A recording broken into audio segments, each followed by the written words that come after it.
Chicken pizza হবে বন্ধুরা, আটা দিয়ে বললাম। এই এবার তেল দেব কড়াই, আমি কিছুটা তেল দেব, যেহেতু ময়দাটা আমি খাই না, আটা দিয়ে করবো ওই জন্য। চিকেন ম্যাগনেট করে নিয়েছি, আদা রসুন আর হচ্ছে ভিনিগার দিয়ে ম্যাগনেট করা আছে। আর এখানে ক্যাপসিকাম টমেটো পেঁয়াজ দিয়েছি, এটাকে একটু ভেজে নেব।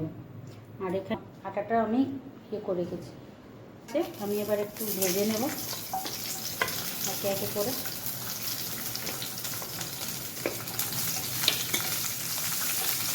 আপনারা চাইলে কাঁচাও দিতে পারেন, আমি একটু হালকা ভেজেই নেব। দেখুন ভেজে নিয়েছি, এই যে ক্যাপসিকাম পেঁয়াজ টমেটো ভেজে নিয়েছি। এবার আমি চিকেনটা ম্যাগনেট করে করাটা আমি এবার কড়াই দিচ্ছি। আদা সব দেওয়া আছে, এটা শুধু কড়াই দিতে হবে। আমি প্রায় 3 ঘন্টার মতন এটা ম্যাগনেট করে রেখে দিই। দেখুন 3 ঘন্টার মতন রেখেছি। দিয়ে দিচ্ছি এবার আমি পরিমাণ মতন বেশি, দেখুন জল বেরিয়ে গেছে হালকা। এবার এটাকে আস্তে আস্তে করে জলটা শুকাবো। পেরি পেরি মশলাটা দিয়ে দেবো, দেখুন আমি দিয়ে দেবো।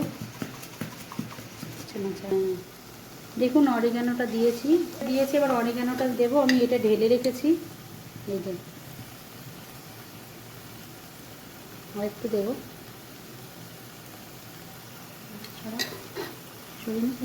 দেখুন এবার কত সুন্দর লাগছে, জলটাও টেনে গেছে। এবার আমি আর একটুখানি নেড়ে চেড়ে নামিয়ে দেবো। এটার মধ্যে দেখুন তেলটা আমি দেখুন পিজের ডোটা আমি এই যে আটা দিয়ে করেছি। এবার এই যে হাত দিয়ে একটু একটু করে আমি বাইরে বেলতে হবে না, এমনি করেই হবে। দেখো কি সুন্দর করে করা হয়েছে। এবার এই যে একটু ফুটো ফুটো করে দেবো, হয়ে গেছে।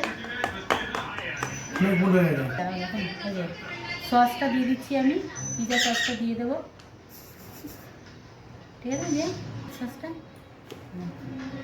দেখুন পিজা সসটা আমি দিয়ে দিলাম। দাঁড়াও, আপনারা দেখছেন ইটিভি নিউজে। ভালো হবে। দেখুন এগুলো একটা একটা করে স্ট্রবেরিগুলো আমি সাজিয়ে দিচ্ছি পাতা সহ, টমেটো দিয়ে। আর এবার দিয়ে দেবো এই যে পেঁয়াজগুলো আমি একটা করে দিয়ে দেবো।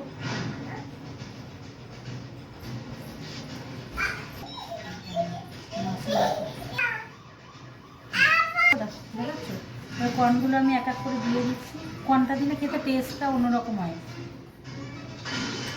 যেহেতু হেলদি, তো তার জন্য দেখুন এইটা আমি একটু বেশি করেই দিচ্ছি।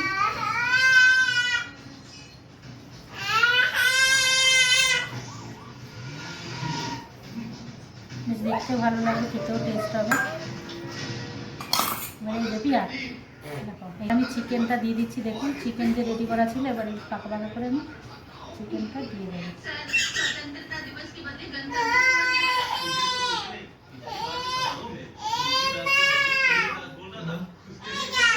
চিজটা দিয়ে দেবো, দেখুন এগুলো রেডি হয়ে গেছে। এবার এই যে চিজটা, এই চিজটা আমি দিয়ে দেবো।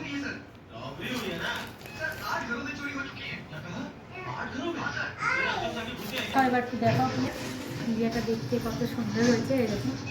এবারে আমি বসিয়ে দেবো কড়াইয়ে। দেখুন বন্ধুরা, এখানে আমার এই পিজাটা রেডি ছিল। আমি ওপর পেরি পেরি মশলা অরিগানোটা দিয়ে দিয়েছি। এবার এখানে দেখুন নুন গরম করে নিয়েছি, আমি নুনের উপরে বসাবো। এরকম একবার করে দেখবেন, কড়াইতে করে নুনটা গরম হয়ে গেছে। এবার আমি এই যে অ্যালুমিনিয়ামে করে দিয়েছি, এটা আমি বসিয়ে দেবো। এর উপরে বসিয়ে নুনটার উপরে বসিয়ে দিলাম। এবার 20 মিনিটের মতন থাকবে। ফার্স্টে একটু হাই থাকবে, তারপরে একদম কম করে দেবো। আর এইটা দিয়ে আমি ঢাকা দিয়ে দেবো, যাতে ফাঁকা না থাকে। দেখুন এই যে ঢাকাটা দিয়ে দেবো এমনভাবে, এই যে 20 মিনিটের মতন এভাবে থাকবে।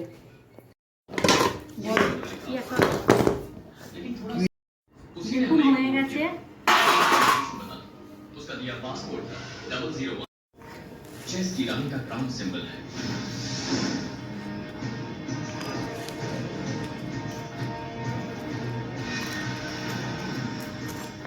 अक्सर लोग चेस में राजा को हाईलाइट करते हैं, लेकिन यहाँ रानी को हाईलाइट किया है। तो शायद রেডি। কত সুন্দর হয়েছে, এটা আটার কিন্তু ময়দার না।